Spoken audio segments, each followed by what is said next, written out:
এসে সে আমার মামু। আমার নাম কি জানি? মোহাম্মদ সাগর। তো বন্ধুরা চলে আসতে পারেন জলিলপুর বাজার। আসসালামু আলাইকুম বন্ধুরা, আজকে আপনাদের বিশেষ করে আমাদের যে গ্রামের বাজারগুলো সেই বিষয়ে আজকে আপনাদের কিছুটা ঘুরে ঘুরে দেখানোর চেষ্টা করব। গ্রামের বাজার আসলে দেখতে কতটা সুন্দর ও মনোমুগ্ধকর। আমি মূলত এই যে যাচ্ছিলাম এখন মূলত বাইসাইকেলে করে, এই যে আমাদের গ্রামের বাজারের দিকে যাওয়ার বিকেলের দৃশ্য। এটা মূলত বসিতলা গ্রাম। এই গ্রামের মাঝে একটা বাজার আছে যেটা বসিতলা বাজার হিসেবে পরিচিত। এখান থেকে মূলত আমরা আজকে আপনাদের ঘুরে ঘুরে দেখানোর চেষ্টা করবো গ্রামের মানে ন্যাচারাল পরিবেশ দেখতে কতটা সুন্দর এবং মনোমুগ্ধকর, সেই বিষয়ে আজকে আপনাদের কিছুটা ধারণা দেওয়ার চেষ্টা করবো। আসলে গ্রাম সবারই ভালো লাগে। গ্রামের যে সৌন্দর্য, বিশেষ করে মাটি এবং মাটির যে গন্ধ অনেকের কাছে খুবই ভালো লাগে। এখানে সব শ্রেণীর মানুষই বসবাস করে গ্রামে।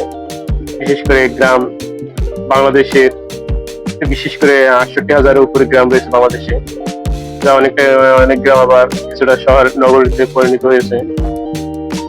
সেই গ্রামের কিছুটা দৃশ্য আপনাদের দেখানোর চেষ্টা করছি। এটা হচ্ছে বসিতলা বাজারের দৃশ্য দেখতে পাচ্ছেন। এই বাজারে মূলত সবসময় কম বেশি সব ধরনের নিত্য প্রয়োজনীয় জিনিস পাওয়া যায় দেখতে পাচ্ছেন। একটা শাখা রোড চলে গেছে গ্রামের বাজারের ভিতরের দিকে। আর মূলত এই গ্রামটা হচ্ছে মহেশপুর থানার অন্তর্গত একটি গ্রাম। ঝিনাইদহ জেলা মহেশপুর থানার অন্তর্গত একটি গ্রাম, যা এর পাশেই কিন্তু মহেশপুর থানা। এখন আমরা বসিতলা বাজার এর উপর দিয়ে মূলত এখন যাব জলিলপুর বাজারের দিকে। দেখতে পাচ্ছেন এই বাজারটা অনেকটাই ডেভেলপ। বিশেষ করে সব ধরনের নিত্য প্রয়োজনীয় জিনিসপত্র এখানে পাওয়া যায়।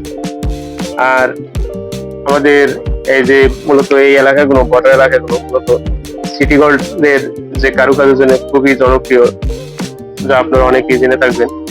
বিশেষ করে মহেশপুর সিটি গোল্ডের যে কারুকাজের জন্য খুবই বেশ জনপ্রিয়।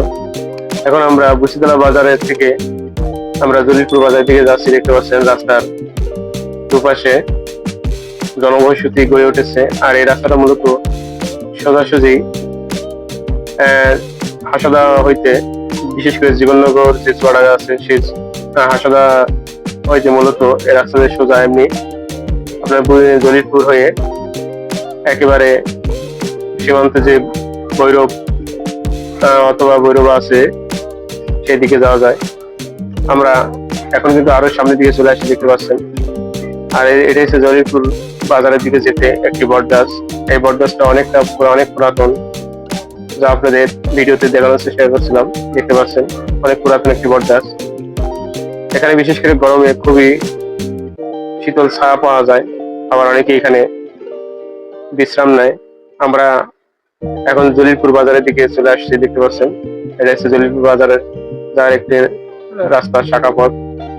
বেশি দূর না, হেঁটে গেলে নর্মালি 10-15 মিনিট লাগবে। আর যদি বাইসাইকেলে যায় তাহলে 5-7 মিনিটই যাওয়া যায়। এটা মূলত পৌরসভার ভিতরে একটি বাজার। মহেশপুর যে পৌরসভা আছে পৌরসভার ভিতরে বাজার, যা আপনাদের দেখানোর চেষ্টা করছে। দেখতে পাচ্ছেন কত সাইড রেখে যাচ্ছে রাস্তার দুপাশে। আর এই জলিলপুর বাজারে বিশেষ করে সিটি গোল্ডে যে প্রয়োজনীয় যে জিনিসপত্রগুলো এখান থেকে বিশেষ করে দক্ষ কারিগর দ্বারা প্রস্তুত করা হয়ে থাকে এবং সারা বাংলাদেশে ডেলিভারি করা হয়ে থাকে, যা আপনারা চাইলে এখান থেকে আপনারা প্রায় বিক্রি করতে পারেন। আমরা মূলত জলিলপুর বাজারের একেবারে ভিতরের দিকে চলে আসছি। দেখতে পাচ্ছেন এটা হচ্ছে মূলত জলিলপুর বাজারটা অনেকটা পুরাতন একটি বাজার। বিশেষ করে ব্রিটিশ আমলের আগের অনেক বাজার এটা। এখানে চলে আসলাম, আমাদের পরিচিত এক মামা আছে যার নাম আছে সাগর। ওনার একটি বাজারের ভিতরে ফার্মেসি আছে, সেখানে আমরা চলে আসলাম আপনাদের সাথে মূলত। আর এটা হচ্ছে আরেকটি ডক্টরের চেম্বার। এখানে একজন ডাক্তার বসে সেবা দেন রোগীদের। গ্রামের বাজার মোটামুটি ছিমছাম এবং সাজানো গোছানো।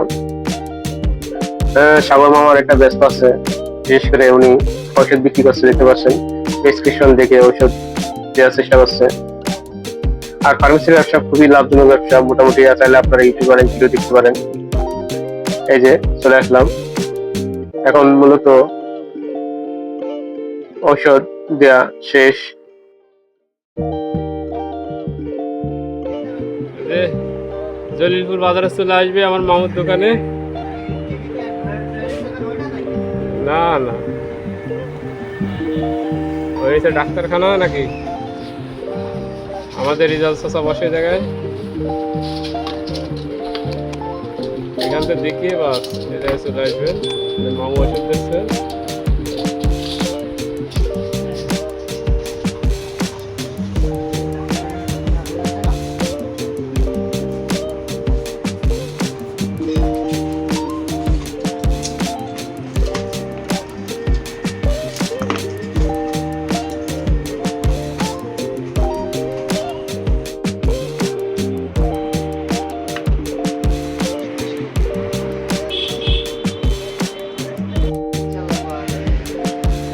বন্ধুরা, সাগর মামার এখানে কোন ধরনের সার্ভিস পাওয়া যায় আসলে মামার মুখে আমরা শোনার চেষ্টা করি। আর সবসময় তো পাইকারি রেটে বেচো নাকি?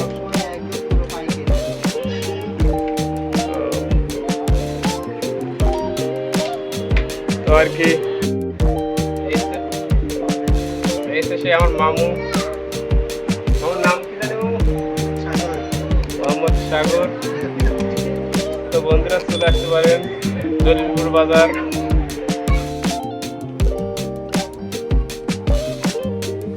বন্ধুরা, সাগর মামা যে আরেকটি দোকান রয়েছে যেটা সোয়া ওষুধের নামে পরিচিত, এটা বাজারে একেবারে শেষ প্রান্তে।